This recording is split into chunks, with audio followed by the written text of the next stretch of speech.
Guys, it says I'm live. I've never done this before. So, how we doing? If you guys are there, shoot me a message. Let me know. I'll give everybody a minute to get there.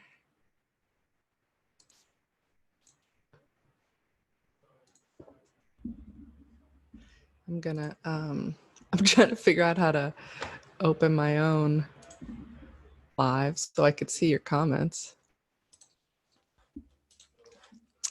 There we go. But I need to mute myself. Okay, so we got a couple people showing up. K-Max in the house, my buddy Mo. That's good. Miro and Christian said they're coming. So hopefully they'll get their butts here soon. I think they're not used to things starting on time on Divi Chat night. So just quickly though, I wanted to say that some of you know this already. I went to this amazing conference a few weeks ago called the Recurring Revenue Retreat. And it was awesome. I learned so much. And one of the reasons I was super excited to go is because Mike Michalowicz was the keynote speaker. He was the first talk of the whole conference. And he is, a lot of you guys know him. He's the writer of Profit First, The Pumpkin Plan, The Toilet Paper Entrepreneur. And I got his new book called Clockwork, which is a lot about teams and things like that. So the funny thing is that none of that actually applies to the two people who are watching me right now, but I appreciate your guys' loyalty and I like that you're here with me. So they'll be here. I know they will. And I got this set up so that I can use my tablet as a whiteboard. So we'll see how that, hopefully it's working. Is it working?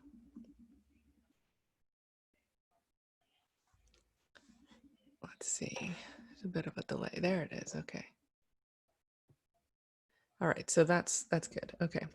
So his talk was really talking about being an entrepreneur, running your business, how to make your business run by itself, which is the holy grail for what we do, right? That's everything. And so he talked about a lot of things. One thing I learned about him is that he loves initials. He loves what's that called when you use like the first letter of something? There's a word for that. Anyway, so the first thing that I want to talk about that he mentioned is called the QBR, which stands for, and I'm using a whiteboard because he used a whiteboard. He didn't have a PowerPoint presentation. He wrote on a whiteboard up there. So I thought, I'll try and do this too. If it's good enough for Mike Michalowicz, it's good enough for me.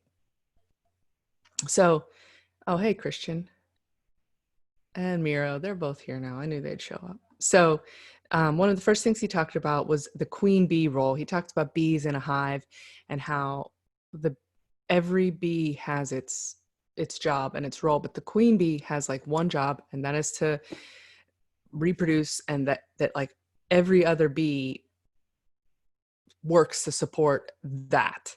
So it's basically the one most important thing about your company. So what are you known for? What is your business known for? He gave the example of FedEx, and he said that FedEx, they are known for delivering packages on time. That's it. Like they don't focus on customer service. They don't focus on anything else. And their customer service may be fine. It may be mediocre, but they get your packages there on time. And he was saying, what if FedEx decided to focus on customer service? They could be great on the phone and be like super helpful and deliver little bonuses, stuff like that. But if your package took 3 weeks to get there and it was supposed to be 2 days, like it would be completely meaningless. So he was like, find the best thing. If you don't know what your queen bee role is, what your number one thing is, then what do you want it to be? What do you want to be known for? Which I thought was cool too. He didn't like criticize if you don't have it all figured out. And then he also said to ask your clients, he's like, what's a reason, what's one of the reasons you continue to work for us? For work with us, I mean, like, why do you like to work with us? Find out what it is that you deliver. Do you deliver super creative projects? Do you deliver, are you really timely? Are you really cheap? Are you like, what is your thing that you do? Are you super technically sound? Like, your stuff is going to be, your websites are going to be perfect. They're never going to, they're not going to fall apart. They're going to last for a lot longer than some that might be built on some shoddy framework or something, whatever it is, figure out what it is that you want to be known for. And, then he has, for those of you that just joined, I was saying that Mike Michalowicz loves using initials. So that's the QBR, that's the queen bee role. And then he said to do the 3 T's, which are the non-QBR things. If something is non-QBR, if it's not your primary main thing, then either trash it, transfer it, or trim it. So if it's something that you're doing in your business that you can absolutely get rid of and it won't change that that primary service that you offer, then do it. Just get rid of it. And if you've got something that you can transfer to somebody else, like if it's something that you're doing and you can transfer that, you know, get rid of your accounting stuff, hand that off to somebody else, or hire a designer to do the designs of your site that you're building, or, whatever it is. Or if it's something that you can just trim. So if you're spending a ton of time on Facebook, for example, or something else that isn't going toward that QBR, as he calls it, then maybe you can trim that down. So that was all pretty interesting. Okay. Page 2. Another thing, let's see. Okay, so what's next? So he was talking about standard operating procedures, because in order to protect that role, if you're going to transfer and trim and stuff like that, you're going to have more of a team. A lot of the stuff he talked about was with a team and having a business, because that's what his new book is about, Clockwork. So he talked about having standard operating procedures, but he also talked about the old redundant, like not redundant, but outdated way of like building a guidebook or something that a new employee can get. But it's like, by the time he said he put like hours and hours, weeks and months into this exhaustive guide on all their procedures and stuff. And the second he handed it to somebody, it was outdated immediately. And he said, that's not the right way to go. He said, capture is the way to do it now. You want to capture things, do screen recordings, which, I mean, I think a lot of us are already ahead of the curve on this kind of stuff. Do, looms and things like that, do audio records, make little videos, whatever, do your training that way, because A, it's more effective, and B, it takes way less time, because it just extends the time while you're doing it anyway, just by a slight amount. If you're already doing something, like if you're launching a website, just record the steps as you're doing it, and then you can hand that off to somebody else and you don't have to do it again. And then he said, if you're handing it off to people, get them to record their own SOPs, standard operating procedures. I'm telling you, this guy used these things. What is it called? It's not initials. Somebody tell me in the chat. He said, get your staff to try and come up with their own, because if they can teach it, then that means that they've mastered it. So that's a great way to gauge your staff or your contractors, see how they're doing, if they can create a teaching tool for somebody else, for the next person. He also said, don't rely too much on titles, and match talents to tasks. Don't jam somebody into a pigeonhole that is it's not the right fit for them. I think that's a little low on the list of priorities for most of us here. I don't think in our industry we get super tied up on titles and things. But he told a story of the owner of the Container Store, this guy named Kip, and he is super, super wealthy. And he was talking about his successes and how, because he had, how happy his staff is and how well his stores run and how profitable they are. And they sell like containers, So, so he said this. I'm going to write this down here. This is what this guy taught. He said, this is what he taught Mike Michalowicz. He said, 1A, oops. equals 3B, and 1B equals 3C.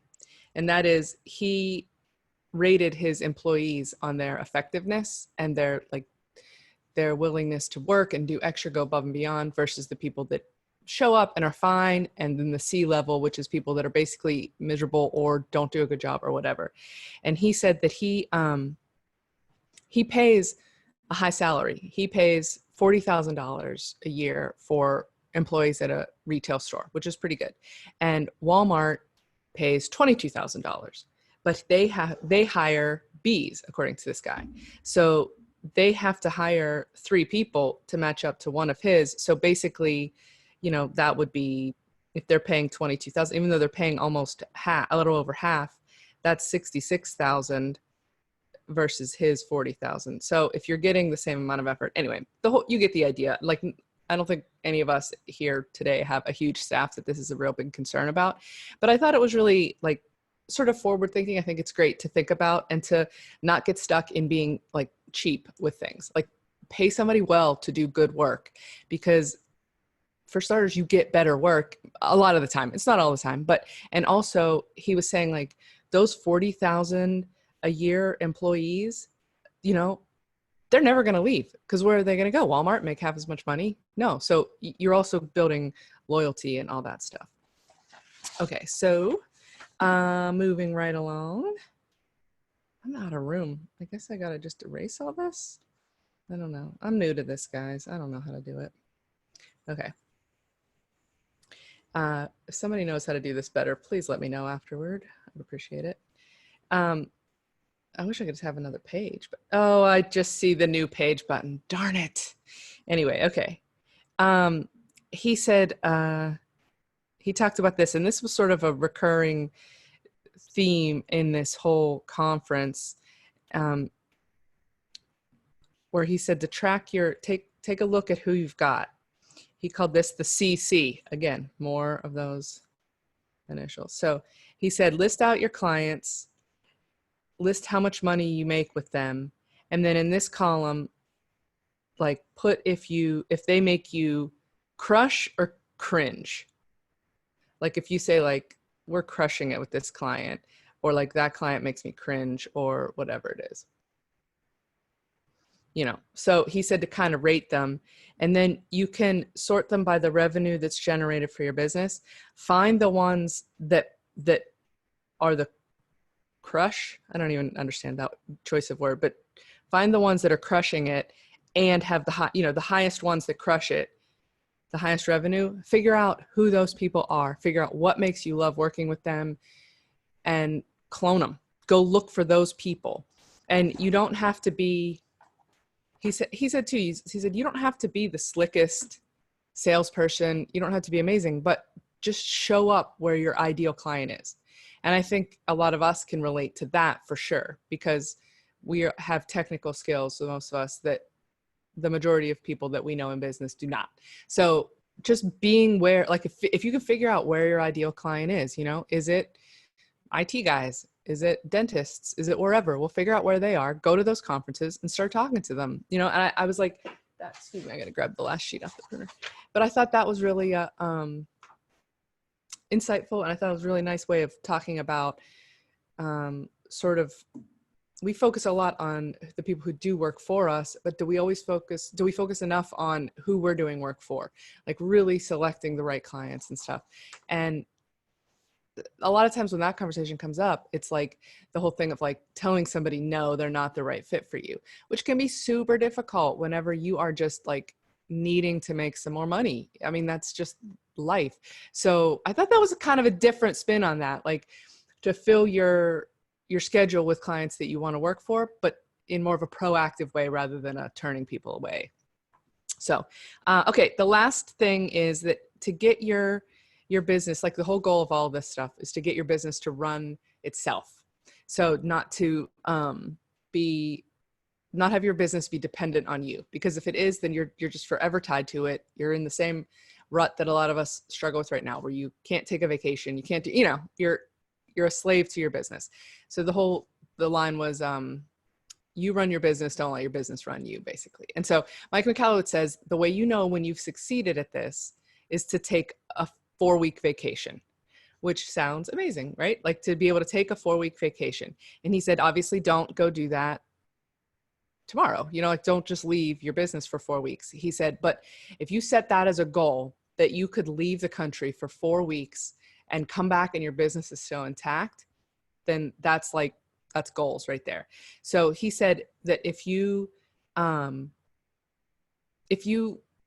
plan for this and focus on that as a goal, he said you should be able to achieve that within 12 to 18 months, a year and a half, that you could get your business into shape enough to let it run itself.